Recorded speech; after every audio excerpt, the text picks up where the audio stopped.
I would say the number one financial mistake that people make who have money, so they're not trying to accumulate yet, but they've started accumulating wealth already, is buying whole life insurance policies and annuities. Yeah. I have never seen an annuity that made sense.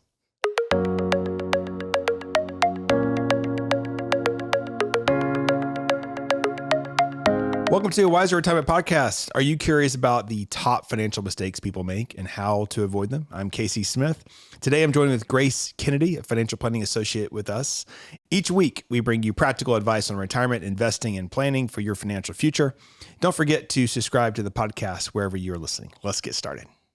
Let's do it. Hi, Grace. Hi. All right. So this is your first podcast. So welcome to A Wiser Retirement. Thank you. For those of you who don't know Grace has been with us for how many months now? I think 6. 6 months. It feels like you've been here forever. I know it's weird saying only 6 months. I know. You know? So Grace's role is partially keeping me in line. So if you're a client and you come and do review meetings with me, most likely in the last 6 months, Grace has been in the room with me. And I tell you what, our firm is 87, maybe a little higher than that now, % women. Yeah. So there's a lot of women that work here, and I'd say as a whole, we're a pretty happy bunch, but occasionally somebody walks in my room and goes, so-and-so's driving me crazy today. It's inevitable. And you know what? I never hear your name. Your name never pops up. You. No one ever says, Grace that. is driving me crazy today. Oh, good. No one's ever said that. Good to hear. She's also came in like the boss. So she has no problems walking in my room and going, you're going to be late. We have to get going. Yeah. So I appreciate you keeping me on schedule, Grace. So, we when Hadley put together the podcast topics for this quarter, I asked her, I said, hey, let's start working in different people so we can profile people. Cause typically what do I tell prospects? Senior advisors do all the talking and planning associates do all the work. Yeah. So you've been doing all the work for me. And so now it's time to give you some of the spotlight here. So you did some research for us. I did. And that research was some of the top financial mistakes people make and how we might be able to avoid them. For sure. Yeah. Some of these I think are probably good. You could pass this podcast to young people for them to be a little more educated on, hey, don't do this.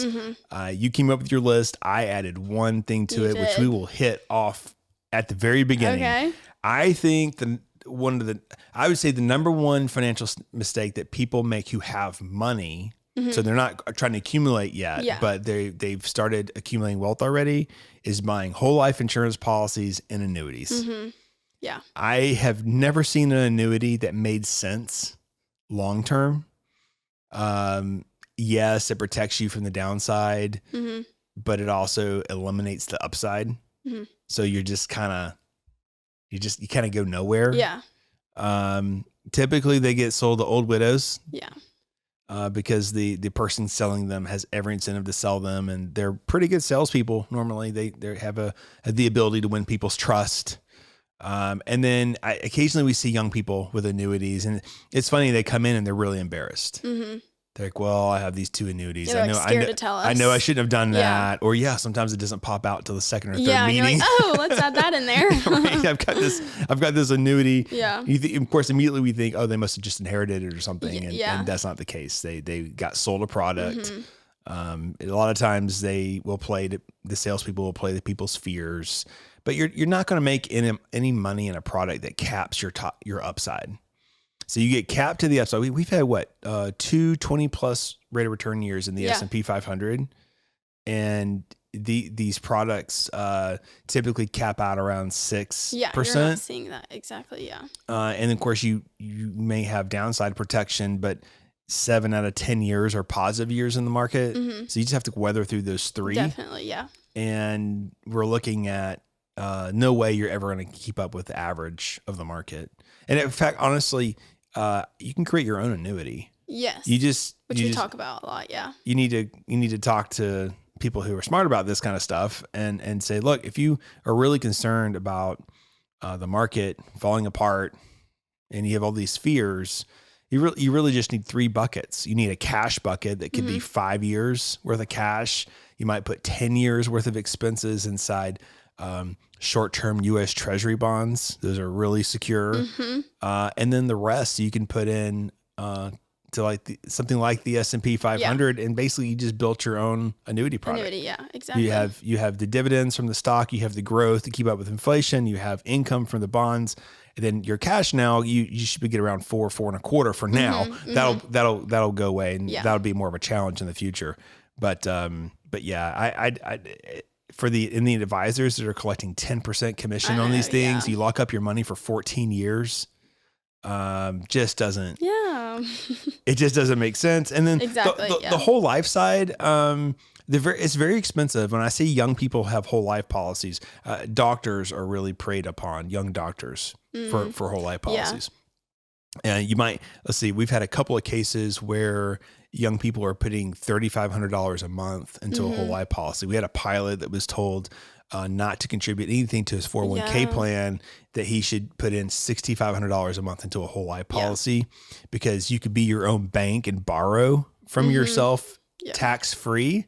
And I'm like, well, yeah, but they actually still charge you interest. Exactly. Yeah. Right. And is it really tax free when you're just moving money? You don't have to pay you don't have to pay taxes if you borrow from your checking account, right? Your savings account. Yeah. And then as you age, obviously the death benefit can get more expensive depending on what kind of policy you have. But the whole life side has never made sense to me unless you have estate planning issues. Net worth as a family's over $28 million, then you might purchase a really large whole life policy to help cover some of the death tax. Yeah. But outside of that, doesn't make a whole lot of sense. Like I said, there are underlying cases, and we're talking to thousands of people who download this podcast every week, right? Yeah. So I don't know specific cases, your specific case, but those are two things that I would say you need to avoid. I've never met anybody that was proud that they made those purchases. Yeah. It's Makes a sense? mistake, and you can avoid them by just not purchasing them. So now I've just hijacked your whole list, but no, not at all. Let's start with what you came up with. Yeah, my number one, which is really number two. Right. But yeah, we have top 10, which will be top 11 now, but top 1 will be unnecessary spending. And I feel like this can fall into a lot of different categories because we all kind of unnecessarily spend on things. It's inevitable. But spending too much on things that aren't essential can drain your finances over time. Okay. And this can be like a simple example that I have, unnecessary for me is buying a Starbucks coffee, every morning. You don't need to do that. Right. I don't, because I've seen the impact on it. Starbucks isn't cheap.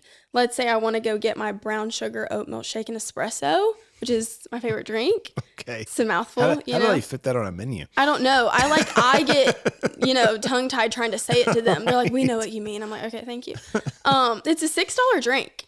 Wow. It's $6. That's the grande. It's not even the big one. Oh, wow. $6. Yeah. Okay. Say I wanted to do that every day of the work week. I just wanted to get up before I come into work, which is, I'm sure a lot of people do that. Okay. So 5 times 6, you're spending $30 a week. It's like around $120 a month just on coffee. And then if you're going on a monthly basis, that's $1,500 a year or on a yearly basis. Yeah. Yeah. It's over $1,000. It's $1,500 a year that you're just spending on coffee, Right. And I think that's like an easy mistake that people make. That can also be with like shopping, buying something that you don't really need, or also eating out more than you should, It's just like these little things add up. And the key word here is unnecessary, and that's subjective. Maybe that coffee is very necessary for some people. Like, I get it. I need coffee every day too. And so we're not saying that like you can't just like go and buy your favorite Starbucks drink. That reminds me, Mr. Wonderful on Shark Tank. Yeah. He always makes fun of people who buy Starbucks coffee. He's just like, I can get the same coffee for 50 cents. And everyone else is like, no, it's not really. Yeah. It's not the same. He's like, it's the same. It's just coffee. Maybe black coffee. Right, exactly. But yeah, I mean, some people may need that drink, and I completely understand. But if we could like put that more in a budget maybe and budget for it at least, maybe you don't need it 5 times a week, spending $120 a month. Maybe we can back it down. You can preload a Starbucks app, right? So you can put your budget for Starbucks and only have that and for the only month. Have that for exactly. The month. Yeah. That's smart. You can do that, especially if you want to do Starbucks. But say you have like your favorite local coffee shop. You're like, I can't stop going there. Right. Okay, well, let's budget for it. And then you can afford that, you know, and then you can enjoy it more. You're not like overspending on your coffee budget, you know? Right. Or, you know, something else you can do is let's invest in a coffee machine, you know, or whether you want an espresso machine, those $1,000, that $1,500 per year can go into an espresso machine. Yeah. They're expensive. And then you can break even, you know, in a year where if you're actually repetitively using that, you know. So that's just like a small mistake I think people make. And they don't realize how much coffee is. I swear, whenever you start putting that on your budget, I've done it. Yeah, because I was in college. I wanted to go to the coffee shop and study and have my coffee, you know, like have the whole atmosphere. And as soon as I started budgeting and I put it on my budget, $100 a month, I was like, I don't even have that much money. Like, that's crazy. Right. So I think having it written out is definitely a help to avoid that and budgeting out. It's all about choices, right? In the end, you might not spend it on coffee, but you might spend it somewhere else. Or if you're really trying to achieve a goal of some sort. Exactly. Yeah. Delayed gratification is really hard, especially for Americans. Yes. Yes. And we'll probably even get into that a little later. Okay. Next, number 2 is going to be never ending payments. This is seen a lot whenever you have like subscriptions to streaming services. You know, there's absolutely every streaming service you can think of these days, and some people want it all. You know what I mean? Have you ever been to someone's house and they're like, you want to watch a movie? You're like, yeah, what do you have? You're like, all of it. I have it all. Like, you just tell me what you want. I'm like, what? Right. You got it all? And so I've put together, if you had all of them, what that would be on a monthly basis. Yeah. So let's talk about YouTube TV. That's $83. I think it just went up. Right. Because I don't remember it being $83. Netflix, $18. Disney Plus, $16 per month. Paramount Plus, $12 a month. Hulu is $19. Prime Video is $9. Max is $17. And that's $174 per month that you're spending on streaming services. And that equals out to over $2,000 per year just on streaming services. And unless you're just like an avid TV watcher, I feel like you're not actually getting the benefit of all of those. Yeah. So a way to avoid that is there are bundles for your subscriptions so that you can consolidate your subscriptions. Let's cancel some of them that you haven't touched in months. And then you can pay way less for your little bundle of subscriptions. I think that there's something out there for like Hulu, Disney Plus, and Max maybe. And it's like $30, $35 a month. You just got 3 for 1. You know what I mean? I mean, I'm going to sound old and maybe a little more entrepreneurish, ship-ish, if that's a word, than maybe what our listeners would be. But I would say that you should pick one maybe. Yeah. And then you should read. You should find books. Yeah. Right. Exactly. And maybe you're reading for pleasure, but I'm a business book reader for obvious reasons. But yeah, I can't. Of course, time for me is very precious. Yes. I don't have a whole lot of it. Yeah. But, you know, if I'm trekking across the country, going to a conference, let's say in California, I feel guilty if I watch a movie on the airplane. Because I'm like, this is great quiet time. It's not as quiet as it used to be now that we get text in the airplane. On the airplane, yeah. But yeah, I feel very guilty if I'm not reading something, trying to improve a process here or hire better or, you know, all those things, right? Yes. As a CEO of a company, my job is to be a leader, and therefore I feel like I should always be reading something to make sure I'm a better reader. Agreed. Now, yeah. Either that or I'm reading aviation magazines because something related to safety because I want to make sure I don't die when I'm flying, right? Yes. So it's I would encourage people to be learners. And you can do that through documentaries and things like that, course, obviously. But man, you know, when we have this funny saying that's crept up between me and Alexa here, and she'll say things like, if you're 80 years old and you're looking back, right? What do you wish you had done? Most times I'm not going to say, I wish I'd watched more movies. Yeah. Especially now, the movies suck. You know what I mean? Exactly. I've never heard anyone want to say that. You know what I mean? Yeah. Well, some guys are all in on the whole. Oh, I know. The whole football thing. I think that goes back to quality time. If you're watching it with friends or family members or eventually your children or something like that, then that falls into the quality time. Definitely. Yes. But yeah, so don't lose money and come out dumber in the process. Right. Just like in taking all this. Yeah, I know. I saw that too. And I was like, wow, we should really go on a walk, you know, like let's get some vitamin D. Like, let's stop. Exactly. We look at screens all the time. We really want to look at a screen all day at work, look at our phone, and then reward ourselves at home by looking at another screen. Right. You know what I mean? Like, exactly. Let's be active, go to the gym, do something, you know? But at the least, you know, if you want to have the subscriptions, let's consolidate. Especially for young people. I mean, what are you doing right now in your spare time? Studying. Yes, you're studying for the CFP exam. Yes, there's no TV watching at my house. So the rate of return on yours passing the CFP exam is very high for you. Mm-hmm. So that's what I tell all young people is if you're under the age of 30, you should be absolutely working your butt off. Yeah. Because now you have the time, the energy. Yes. To go do that. Exactly. Yeah. And then down the road in your 30s, you have a family, maybe you have children, then you can kind of coast a little bit sometimes. Yeah.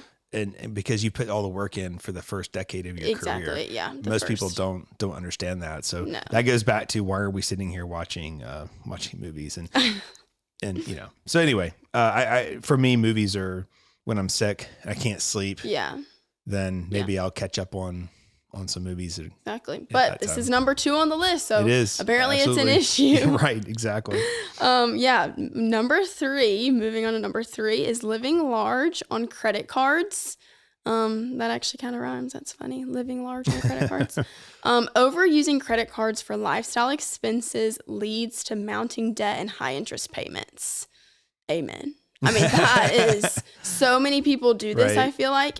I did some research, and in 2024, the average interest rate on a credit card was 24.62%.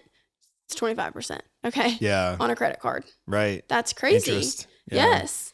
What I think is funny is people, well, yeah, but I get Sky Miles. I'm like, at 25% interest, and you're holding a balance, and the average is around 8,000. Yeah. I said, you probably just buy the airplane ticket. Exactly. Just buy the ticket. Right. That's not benefiting you at all. You're better off in a lower interest credit card if you have to carry the debt. Exactly. And being a wealth management firm, I'd say we don't see a whole lot of that. Yeah. But occasionally young people will come to the door with credit card debt. Yeah. I think the most I've ever seen was $250,000. That's a ton. In credit card debt. Isn't that crazy? That's scary. Yeah. That was just before the big financial crisis in 08, like 06, 05, 06. I feel like everyone had $30,000 credit card limits, even like at Home Depot. Yeah. And multiple cards. In their case, a lot of things they had bought, they could sell. Mm-hmm. So they were able to reduce it pretty quickly. In fact, Dave Ramsey has a whole book, The Total Money Makeover. And all it is a radio show of people calling in, talking about how much money they lost. And the people who lost the most money got invited to go on a cruise ship with Dave. My gosh. So it was like a whole cruise ship of people who become debt free, I guess. One of the promotions they did. Yeah. But The Total Money Makeover is a great book by Dave Ramsey if you feel like you need to be motivated to get rid of debt. Yeah. Yeah, it's definitely a leading issue, I feel like. And I think it's something you can also hide.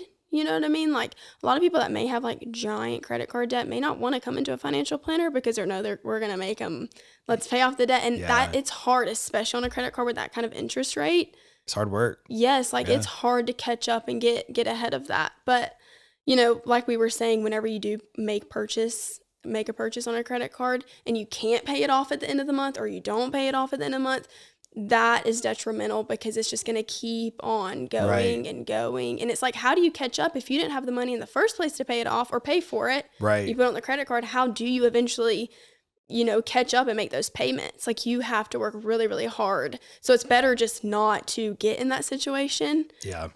It's easy. Like I remember the first month I had a credit card.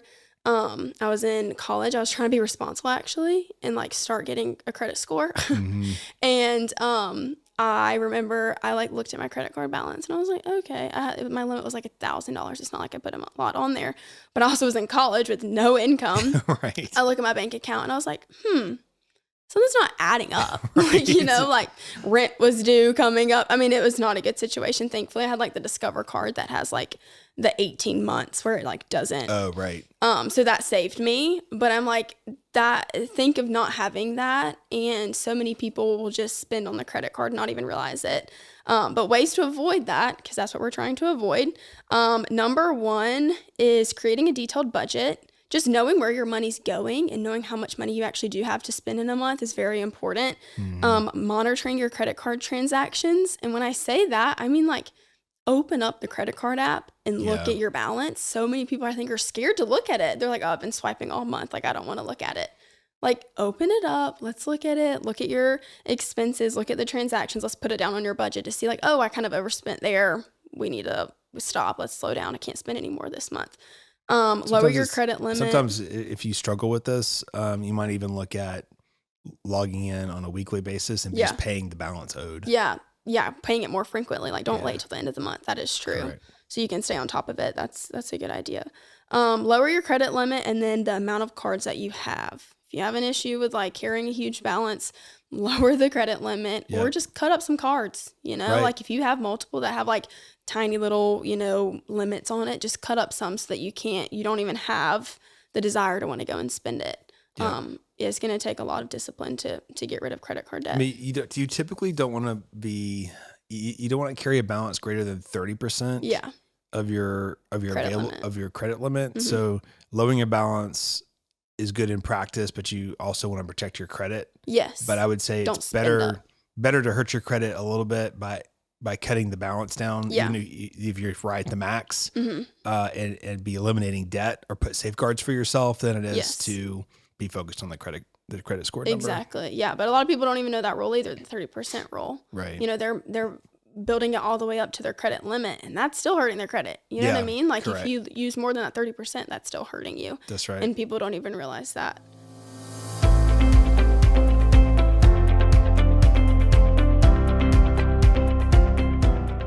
Are you curious why annuities keep coming up as a potential investment option? People are often told that annuities can effectively mitigate investment risks and help secure their financial future. However, annuities often benefit the salesperson and might not be the best choice for you as a consumer. To learn more about the various types of annuities, the negatives of owning them, and better investment alternatives, we have a free ebook on our website just for you. To download our ebook, Buyer Beware, Why Do They Keep Trying to Sell You That Annuity? Simply click the link in the episode notes or visit wiserinvestor.com/guides. Now let's get back to the episode. The next one's fun. Buying a new car. Right. We both had to do that, didn't we? I know. We're very familiar with this process, except I have a used vehicle. I think we both have used vehicles. Yeah, I bought a used one. So they're not brand new. So a little bit different than what we're going to be talking about. But new cars lose value very quickly. I looked it up to see like what the average, how everyone's always like the second you roll off the lot with your new car, it depreciates, and it's 10%. That's like conservative. Yeah. I also saw that in the first year of having a new car, it can depreciate 20 to 45% in the first year. A good example of that would be like the Maseratis. Yeah. So if you're like a 4-door Maserati, I don't know what their base model is, but their mid model be close to 200,000. Yeah. And then 3 years later, you can buy that car for $50,000 to $60,000. Yeah. And that, I mean, it's crazy. It's insane. Yeah. And it gets worse. The car market's kind of weird, but other cars. There are other cars more everyday cars that hold your value. Like you got a Honda. Yeah, a Honda. And it actually, Toyotas also really hold their value too. It did 3 years. Sometimes you're better off maybe looking at a new one because a mint used one is pretty close in value. Exactly. Yeah, they are. Maybe there's a few exceptions, but I would say as a general rule, you want, my car was 1 year old with 16,000 miles on it. And because I bought it the way I did, I got a much better warranty. I have a 5-year unlimited mile warranty. Yeah. Where if I bought the brand new one, yes, I would have the new car smell, but 50,000 miles would have been my limit. Yeah. And I put a lot of miles on my cars, right? Exactly. You have to be smart about it. It's hard. It is hard. Especially where I am in my stage of my career. Yeah. I could almost buy anything. Mm-hmm.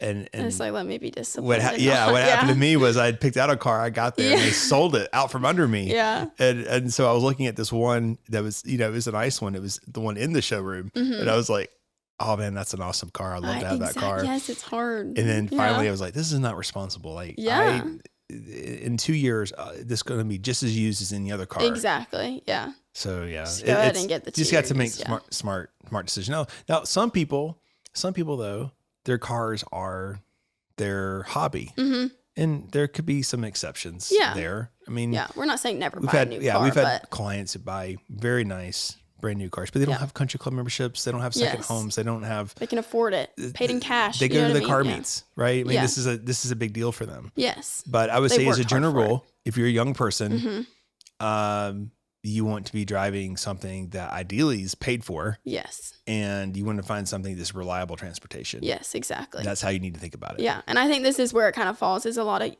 young people, and I can say this because I'm in this stage of life, you get an income for the first time, like a steady salary, and you're like, oh, what is the max I can spend a month on a new car? I've had a crap car for the past 4 years, and it's hard. Like I bought a 2019 Honda CR-V. Is that a dream car?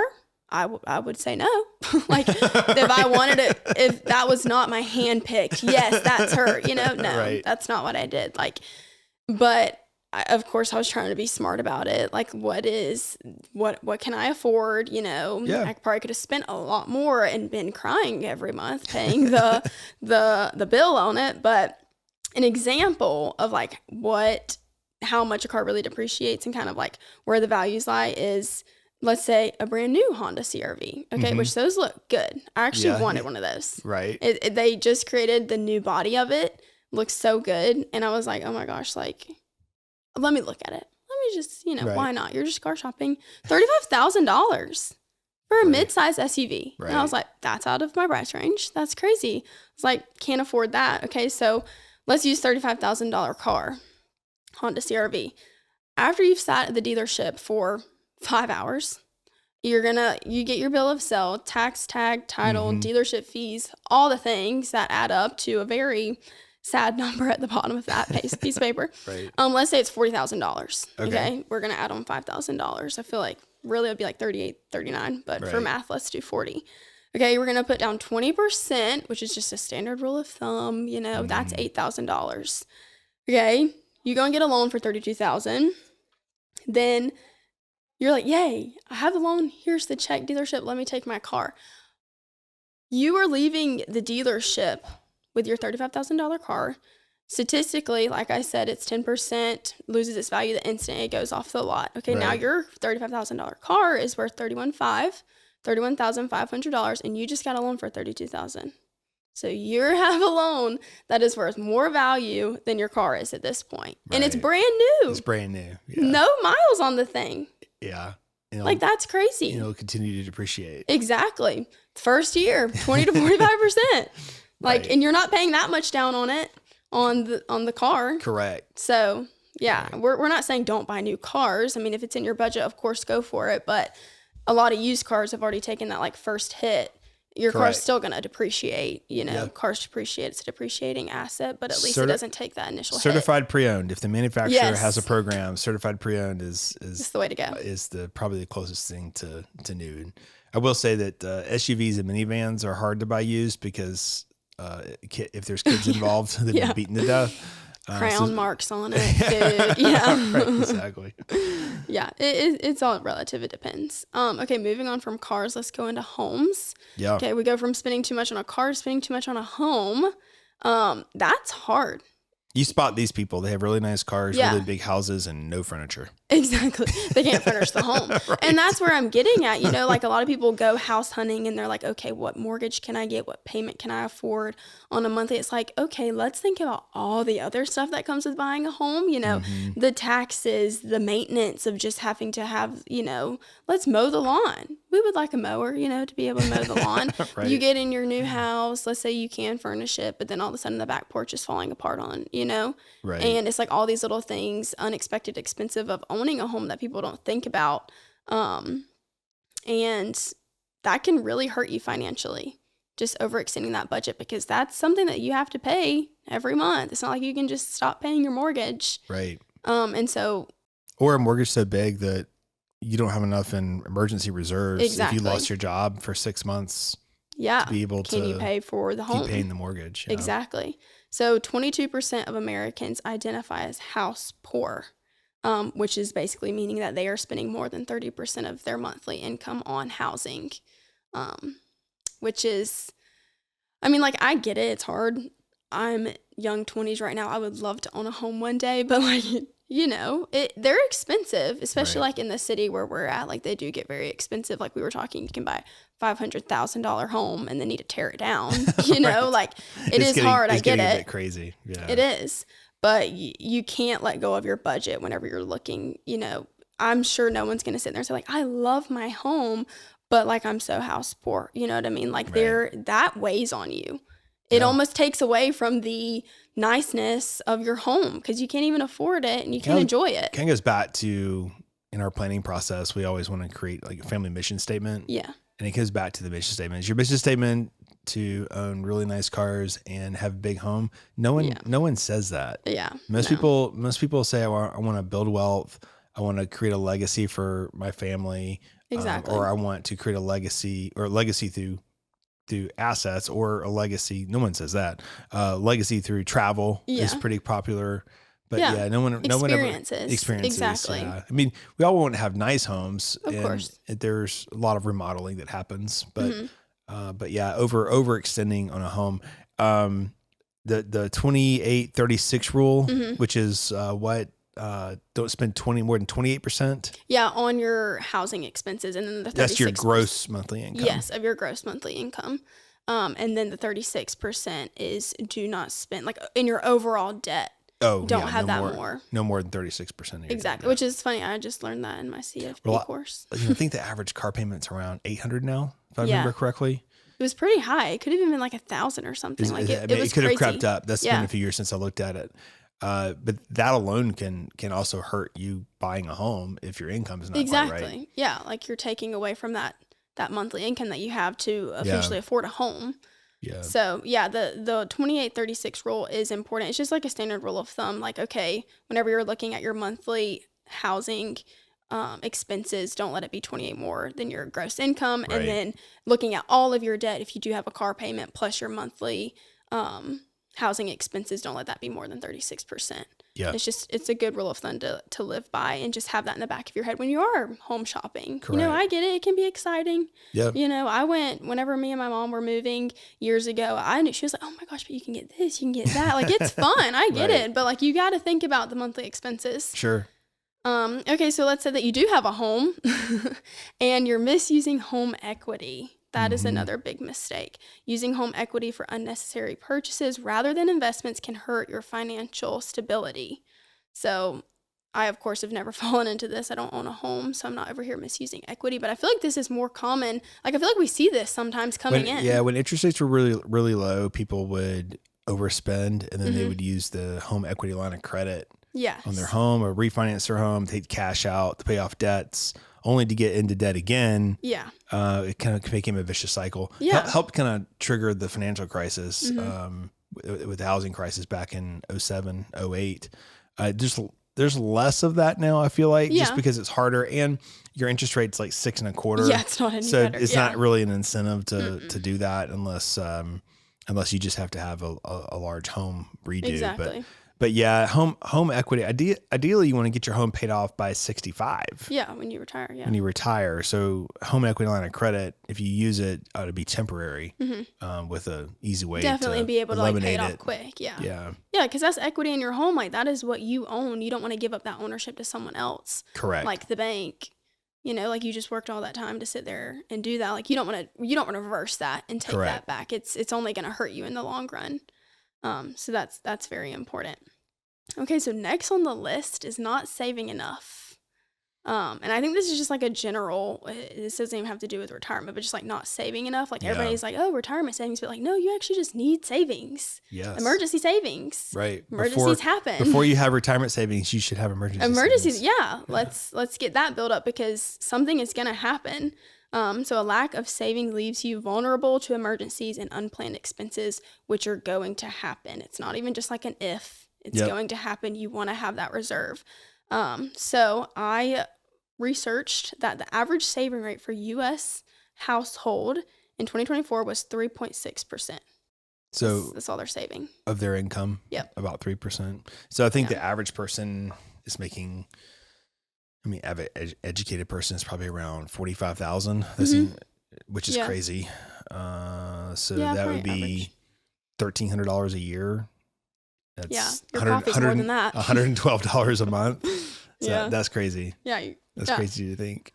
And it's probably because they're spending it on their coffee. Right, they're spending it on their coffee and their subscriptions, right? Exactly. And they don't have room to save because that is a big... It's very cliche, but it's very accurate. 3 to 6 months of your expenses need to be put in. Not your income, but your expenses. Whatever it's costing every month to live, 3 to 6 should be in. Do you have enough savings that if something crazy were to happen, which happens, can you live off of your savings? I think that's very important. I'm working on mine right now, so I understand it takes discipline to do it, but that's a very important rule. Okay, so not just saving, but not investing in retirement is another mistake that people are making. Yep. This is a big one because I think a lot of people are so used to living in the here and now. They're like, I'm just going to spend the money. Social Security will take care of me later. Something will come and take, or I'll save later. I'm young. I'm in my 20s. But it is so important, especially when it comes to retirement and the power of compound interesting. You need to start now. Right now. Well, being that we work at a wealth management firm, most people that meet with us are probably maxing out their 401k plans. However, if you're listening, for the next generation, you need to hound this home, eliminate debt, don't stay out of debt, especially student loans. Make sure that they have enough in savings, but then tell your kids they need to be. It's hard to max out a 401k plan initially, but if they just put 10%, if you're in your early 20s, if you can just throw in 10%, you'll be fine. Yeah. Just start. Stay out of debt. Exactly. Put in 10%, you'll be fine. And eventually, as your career progresses, you can start maxing out. Exactly. I was interested to know like a statistic on this, and I looked it up, and it was like 16% of Americans don't have retirement savings at all. Yeah. And then 39% don't have like the accounts. They don't have a 401k. They don't have an IRA. Yeah. And even the average baby boomer has like $200,000 in total net worth. There's a lot of people out there that are living only on Social Security eventually, which is crazy to think about. It is, yeah. And it's just go ahead and start now. Put in the employer match, like do something. Just start putting in the 10%, like you said. It's never too late. Just go ahead and start. Yep. Okay, paying off debt with the retirement savings that you do have. Right. Let's talk about that. Using retirement funds to pay debts can jeopardize your future financial security. That is so true. So how you would do this normally is you do a 401k loan. You're paying interest to yourself. So it's kind of like an interest-free loan somewhat. Yeah. To pay off the debt. The problem I have with that is typically how you got into debt is because you didn't have good spending habits. Yeah. And therefore you realize that you do this to mask the problem. Yeah. You look down, it's a false sense of security. You have a loan, now it's just a loan over here. It's so long. And the 401k loan for people that are maybe use that to buy a property or something like that, I can kind of justify it because it's invested in real estate. It's growing, yeah. And it can still grow. You can sell the real estate, you can pay off the loan. But to use it to eliminate debt can be you do it one time. Yeah. And if you get into debt again, then you're just double. Yeah, you're double stuck. Double where you were. Exactly. So it's the same with the home equity line. You can only do that so often, right? Yeah. So typically we don't want to disrupt the retirement, but if we need a complete reset, I'll do it. I'll tell a client, okay, we're going to do a hard reset. It's going to cost you a fortune in taxes, but we have to reset everything. Yeah. And then we're going to build from and sometimes that is what you have to do. It just depends on each scenario. I mean, if you're under the age of 59 and a half, which in our podcast is more for younger people. So that would be the case. You're going to lose your income tax rate. So if you're in a 24% tax bracket, you're gonna get taxed at 24%. State gets taxed at 5% for pulling out money of a retirement account. Plus, if you're under 59.5, you're paid additional 10% penalty. Yeah, it's a penalty. So you're looking at a very high percentage of that money that you won't be able to actually touch. And it's not working for you anymore. It's actually working against you now. Right. Exactly. People are like, oh, I'm just paying myself back. But like whenever you're like contributing to the 401k now, it's like not going into the market. It's actually just going towards paying off that loan. Correct. So it's just all about your mindset and realizing the reality of actually doing that. Okay, finally. This is the most important one. Drum roll, literally. Not having a financial plan. Yeah. So most Americans don't have financial plans. Yeah. And I'd say most of the people who have financial plans don't actually have financial plans. Yeah. Because they're not comprehensive plans. They might be focused on one or two segments. Whatever that advisor's selling is probably what they focused on. But having a financial plan that has a debt elimination plan, has a cash goal. That's always in every plan, right? Yes. Has retirement planning, which I think is what most people who have plans have done. They just haven't done anything else around that. Yeah. But retirement planning will tell you, hey, based on what I'm saving today, this is what my future looks like at retirement. It sets the expectations on, am I working until 60, 65, or 70, right? And what you need to do to get there. Exactly. And then how you need to allocate your money amongst that. And then there's also other ways. A joke is there's more than one way to lose money. It's not just a stock market. So that comes with insurance and estate planning, making sure that we have all our safeguards in place to protect our assets. And then how we pass those assets to the next generation if something were to happen to us prematurely. Yeah. That's all part of the planning process. Obviously, we do all that here at Wiser, but for our clients who have gone through this, they have the confidence that they know they're doing what they're supposed to with every dollar that they get. Exactly. Like money is purposeful. Therefore, you need to make it have a purpose in your life. You know, like you need to put it to work. You don't just need to like sit there and spend on the subscription, spend on the coffee. Like you need to put it to work so that it benefits you later. Yep. And having a clear plan is super important. It is. I tell people all the time, it's some people think the word budget and they think, oh, I can't do these things. Yes. But actually just budget should mean the description should be every dollar has a purpose. Exactly. So it could be that you have purposed Starbucks every morning. You have purposed every subscription possible. Yeah. But before you got to that line item, you are maxing out your 401k. Yeah, you're doing the necessary steps. You've done all the other things, right? It's okay. And then with the leftover money after you've saved and paid all your expenses. Absolutely. Okay, let's have fun with the money, like at least it's... Dave Ramsey has the whole cash bucket thing, and you walk around with paid cash for everything. That's great for people who are like on financial triage where they're about to die. Yeah. And they have to do that. They need to do that to get disciplined. But I think for most people, at least people listening to this podcast, I think the best budget is always pay yourself first. What do you have to do now to protect yourself in the short term and long term? Meaning how much should you be putting away? After that, everything becomes what I call opportunity money. Yeah. So opportunity money is for the second home someday. It's for the big family vacation. It may just be for more tax efficiency, and retirement could be for many different things. Yeah. But the point is that opportunity money is not counted toward retirement. Yeah. And so I think that's what we're really good at with our clients, is helping them direct that opportunity money, the wealth that's been created outside of what they need. Yeah. In retirement. For sure. That's the benefit of a plan. Thank you, Grace. Yeah. That was not bad first podcast. Okay, we're good. I'm glad it wasn't bad.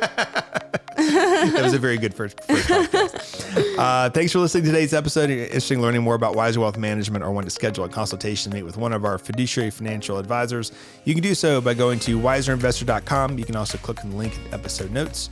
Don't forget, we have a YouTube channel as well. It's called A Wiser Retirement also. And you can watch this live and see Grace's beautiful smile and see how smart she looks today. Have a great week, everybody. We'll see you next time.